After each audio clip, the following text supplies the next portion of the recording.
Okay, I'd like to cover the straight arm lock from the cross side. This can also be applied from the half guard position via like what Matt Hughes used against Hoist Gracie and many other opponents. So this is again when Reese is always going to receive me. He's going to be this is a part of the conditioning, and I'm going to turn him over with the heavy shoulder. Okay, from in here, I want to get control of this arm. I'm going to come up, crawl on top of him. I'm going to get this arm down in here, and my goal is to the focus of the fulcrum is right here on the tendon of his triceps. So I'm in here, and this one's going to be over the top. Going to grab my own bicep, and I want to take his wrist and turn his thumb up. So right now what I've done is I've grabbed, almost like a rear naked choke. I've grabbed my bicep, I've pulled my wrists, my arms in. So Reese, can you move your arm? No. If I'm here, he can move his arm. Look, see where my elbows are? What I want, and again, I want to keep his thumb up. I flatten out, cruise on top of him, but I want this before I go back. If he can turn his wrist, if he can get his thumb down that way or the other way, it's gonna change the attack.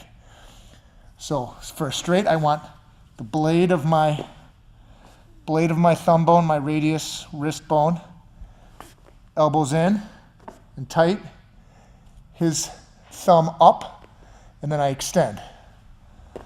Another mean thing you can do is put your knee in the face as well. If he brings his arm down, so we're in here, I get this up in here. Sometimes what you can do too is you can push it into there. If he comes in here, what I'm gonna do is I'm not gonna let him grab his gi. I'm gonna get his elbow between his hand and his gi, so he can't close that in. And then what I'm gonna do is I'm gonna scoot my legs back,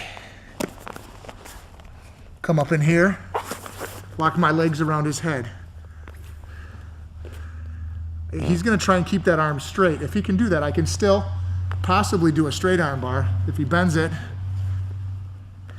I'm gonna do a bent arm bar back here. And again, the focus, again, Reese is very strong.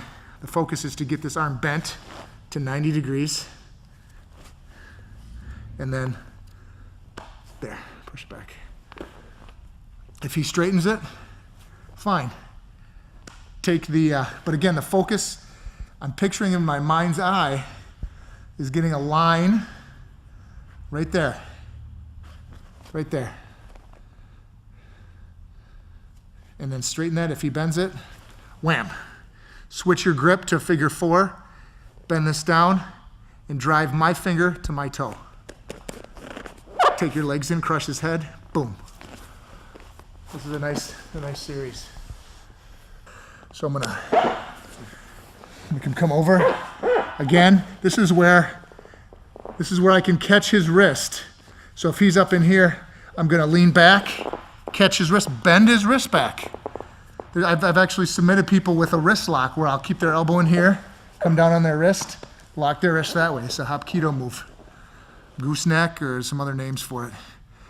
So when he's reaching up in here, I kind of lean back a little bit, push him down, and use this to go in here.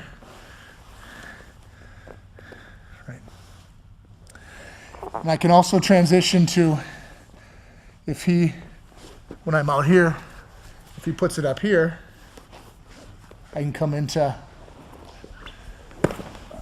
mount, and the painted arm lock, the figure 4 arm lock from here, from cross side, is somewhat difficult to do because he can scoot his hips away from me.